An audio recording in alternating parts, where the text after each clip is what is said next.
किसी ने बड़ी शानदार लाइन कही है कि पानी में डूबने से मृत्यु नहीं होती है, मृत्यु तब होती है जब तैरना नहीं आता है। कभी परिस्थितियाँ कभी भी प्रॉब्लम नहीं बनती है, प्रॉब्लम तब आती है जब हमें उनसे निपटना नहीं आता है।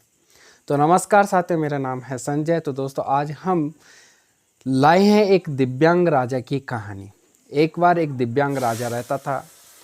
तो एक दिव्यांग राजा था, तो उसकी ना आंख थी ना एक टांग था, एक आंख और एक टांग नहीं था। तो जो उसकी प्रजा थी बहुत खुश थी उसके साथ, उनसे राजा की कोई शिकायत नहीं थी, सबको ठीक था, प्रजा खुश थी।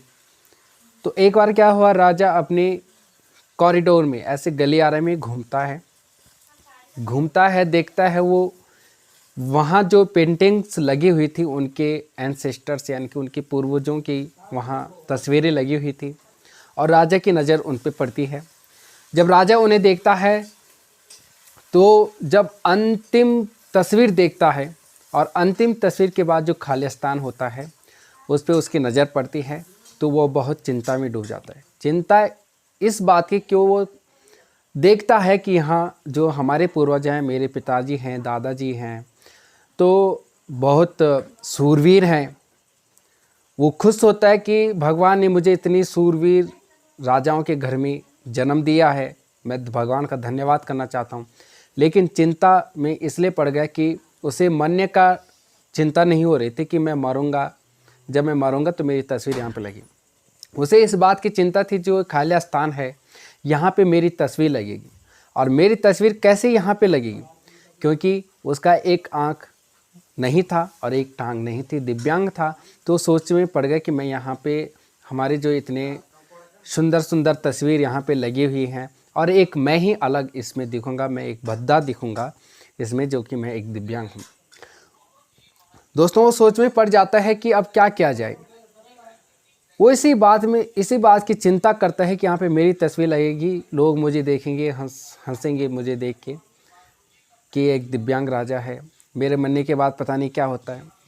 तो वो क्या करता है, बहुत सा बड़े बड़े पेंटर्स को चुनौती देता है। वो कहता है कि अगर कोई पेंटर्स अगर मेरी यहाँ पे तस्वीर, अच्छी तस्वीर यहाँ पे, वो कहता है कि अगर मैं मर जाऊँ तो मरने के बाद पता नहीं कैसे तस्वीर बनती है, तो अभी मैं ज़िंदा हूँ तो मेरे जीते जी मैं एक तस्वीर बना लूँ, यहाँ पे बहुत सुंदर पेंटिंग्स बना लूँ। तो उसने बड़े बड़े उसने पेंटर्स को चुनौती दी, तो कोई भी पेंटर्स ने हाँ नहीं बोला। क्यों हाँ नहीं बोला? कि वो जानते थे अगर थोड़ी सी भी मिस्टेक होगी तो राजा को गुस्सा आ जाएगा, राजा को गुस्सा आ जाएगा तो राजा हमें नहीं छोड़ेगा। तो बड़े बड़े पेंटर्स ने मना कर दिया। अंत में एक लड़के ने, एक छोटा लड़का था, उसने हाँ कह दिया।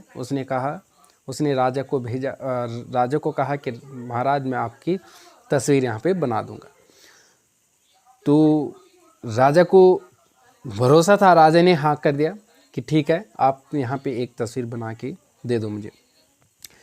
जो बड़े बड़े पेंटर्स थे और थे, सब हंसने लगे उस बालक पे कि ये बालक ये मरना चाहता है, शायद ये बालक मरना चाहता है, ये तो पेंटिंग नहीं बना पाएगा। लेकिन अगर राजा को गुस्सा आ गया तो राजा इसे मौत की घाट उतार देगा। उस लड़का कहता है, महाराज मुझे सिर्फ 24 घंटे की मोहलत दे दो। तो राजा उसे 24 घंटे की मोहलत देता है। ठीक है। वो अगले दिन दरबार पूरी तरह से खचाखच भरा हुआ था, दरबार लगा उस पेंटिंग्स को देखने के लिए। वो लड़का आया, उस लड़के ने पेंटिंग दिखाई, वो तस्वीर दिखाई, तो राजा खुश हो गया। राजा ने उसे इनाम दे दिया। अब दोस्तों, आप सोच रहे होंगे कि वो पेंटिंग कैसे बनाई उस बालक ने।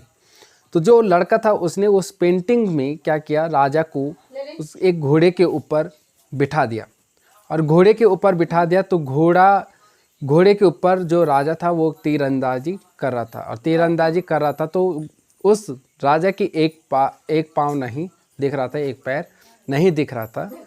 तो और जब वो तीरंदाजी कर रहा था तो उसकी एक आंख बंद थी। तो जब एक आंख बंद थी तो राजा बहुत खुश हो गया कि राजा उसमें दिव्यांग नहीं दिख रहा है। तो दोस्तों, हमें इस कहानी से सीख मिलती है कि हमें हमेशा पॉजिटिव सोचना चाहिए। हमें हर चीज़, हर काम की उम्मीद रखनी चाहिए। अगर जब तक हम उम्मीद रखेंगे तो हम सही से उस काम को कर पाएंगे। अगर हम उम्मीद ही छोड़ देंगे तो हम किसी भी काम को सरलतापूर्वक यानी कि सफलतापूर्वक नहीं कर पाएंगे और हमें न ही उस काम में सफलता मिलेगी। जैसे कि उस बालक ने उम्मीद की कि मैं इसे बना सकता हूँ, उसने पॉजिटिव सोचा। हमेशा हमें पॉजिटिव सोचना चाहिए और पॉजिटिव की डोज लेना चाहिए। तो अंत में इतना ही कहना चाहूँगा दोस्तों कि आपको भी पॉजिटिव सोचना, हमेशा संकटों से निपटना है तो हमेशा पॉजिटिव सोचो। तो थैंक यू, धन्यवाद, जय हिंद साथियों।